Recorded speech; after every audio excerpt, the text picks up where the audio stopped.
Fala galerinha geek, tudo bem com vocês? Leslie aqui no canal Todas Geek e dessa vez para fazer a crítica com spoiler de Eternos, já que o filme já estreou hoje nos cinemas. Eu sei que tem gente falando bem, mas tem mais gente falando mal, a crítica não foi positiva, mas se você é meu inscrito e já viu meu vídeo sem spoiler, e quando eu digo sem spoiler, galera, é sem spoiler, não adianta ficar choramingando aqui, é porque você deu... Não dê spoiler, eu tenho certeza absoluta do que eu falo, eu escrevo roteiro, eu pesquiso e sei exatamente o que é o spoiler, que é aquilo que não vai estragar a sua experiência, tá bom? Então aquele vídeo tá sem spoiler, se você ainda não assistiu, mas você curioso que quer saber dos spoilers de Eternos, fica aqui comigo.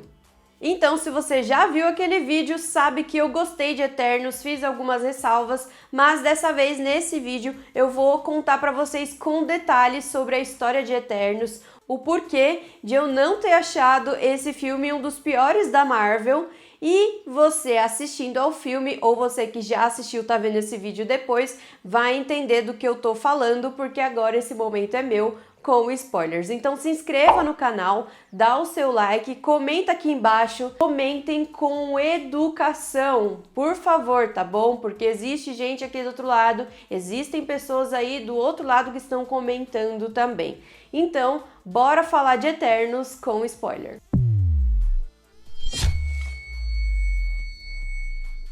Primeiramente, eu vou destacar Chloe Zhao.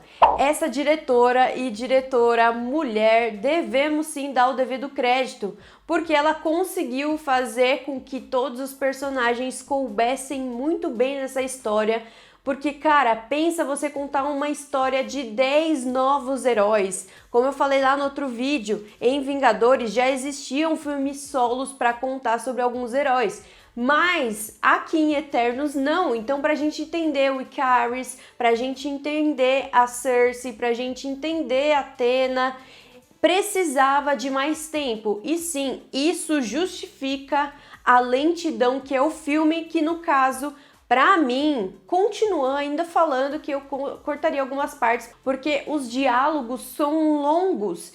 E diálogos longos não significa que não necessariamente você precisa cortar, mas o ritmo precisa ser um pouco mais acelerado. E essa dinâmica, ela é da assinatura da Chloe, então meio que assim...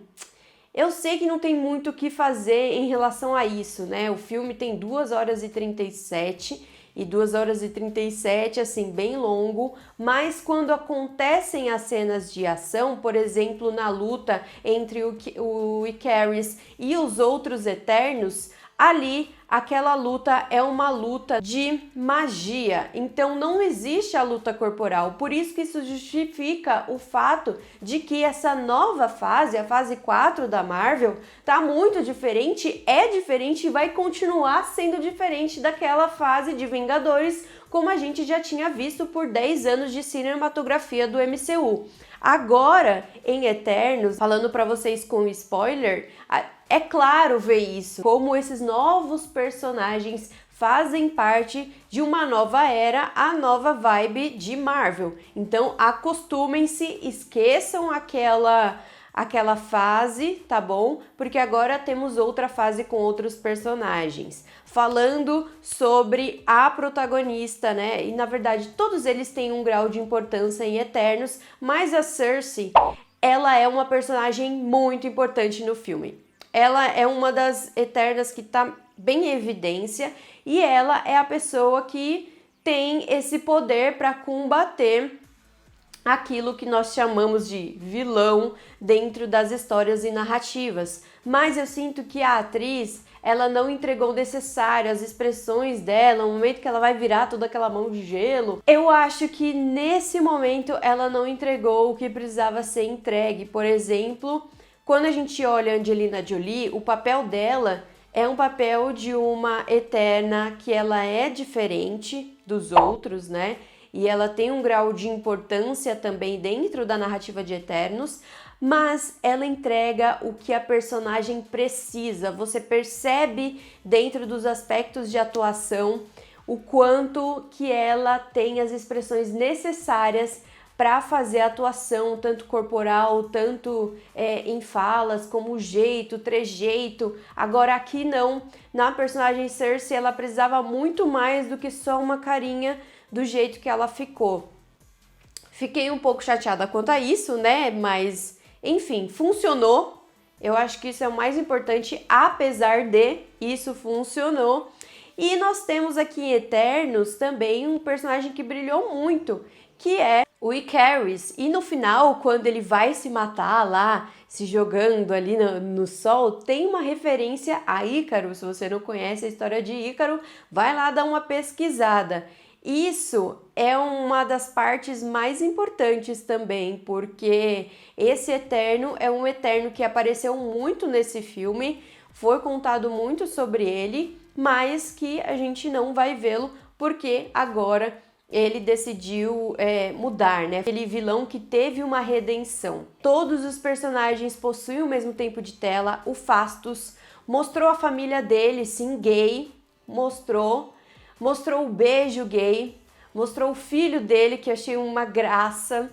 E, assim, foi pouco tempo, sabe? Pra mostrar a família dele, porque, na real, o Eternos, ele tá voltando aí com a galera de Eternos. Todos os Eternos, né? Eles estão buscando os Eternos pra impedir com a destruição. Então tudo isso é muito bem explicado em Eternos, por que eles não interferiram lá em Vingadores, por que eles não interferem em outros lugares. Então a lástima da humanidade, eles querendo ou não, esses Eternos se apaixonam pela humanidade e o filme acaba sendo um conflito entre eles, né, que são uma família. Essa é a grande família. O Phastos, ele é um personagem super importante aqui para resolver o problema do impedimento das coisas acontecerem. E aí fica aquela coisa, porque nós temos o Ikaris e nós temos também a Duende.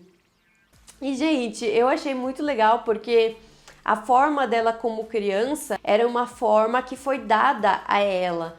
Mas nós já vimos depois, na cena pós-crédito, que eu já vou contar para vocês, que ela tem realmente essa forma de duende. Então é muito legal. O outro personagem, que é o Kingo, ele é aquele que dá as piadas que a gente já via toda hora, a cada 2, 3 segundos em Marvel, né? Deu uma exagerada, obviamente. Mas o Kingo, ele tem essa personalidade mais cômica. E aqui em Eterno a gente tem menos, porque o filme, ele é mais contemplativo, ele é um filme mais sério, mas tem que ter sim um alívio cômico, isso é super normal de acontecer em filmes e ele que traz esse alívio. E pra mim, nossa, eu sou super fã, eu acho que é um dos personagens que eu mais gosto de Eternos.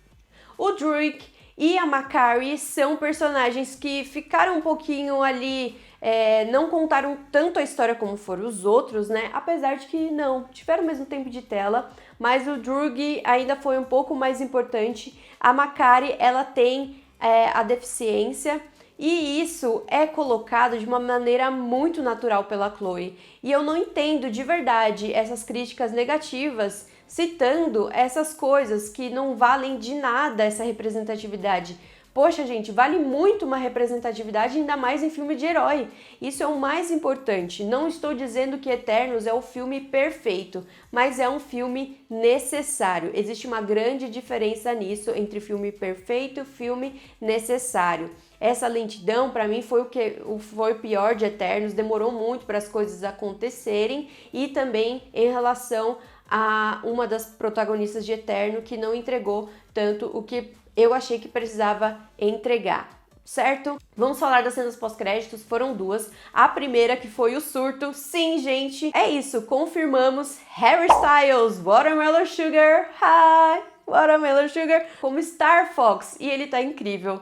Essa cena foi uma das melhores cenas, assim, de cenas pós-créditos, porque é uma cena que não é só pra fã, mas é pra todo mundo que conhece, e agora a gente vai ver ele em futuros filmes da Marvel. A segunda cena vai mostrar a cena de um personagem que eu achei que ficou bem de lado, mas justificável, porque a cena pós-crédito foi relacionado a ele, que é o Kit, né, de Game of Thrones, que agora é o Cavaleiro Negro. Então, Eternos vai voltar, né, já anunciaram isso. Por fim, acho que Eternos, ele é um filme que tá sofrendo um hate super desnecessário, mas eu quero muito que o público abrace esse filme porque ele é necessário demais por conta de tudo que foi colocado ali. Entendo os pontos que foram falados, mas não dá para admitir a crítica negativa em relação a esses pontos mínimos, que é tipo, ai, a primeira cena de sexo, ai, a heroína deficiente, ai, o casal gay de herói. Meu, isso é o de menos. O filme tem muito mais a oferecer com essas coisas importantes que foram colocadas de uma maneira tão natural que vocês, olha, vou te contar. O filme vale muito a pena, eu espero que vocês tenham gostado dessa crítica com spoiler. Comentem aqui embaixo com educação, por favor. Se inscrevam no canal, dá o seu like, espero vocês no próximo vídeo. Um beijo, tchau!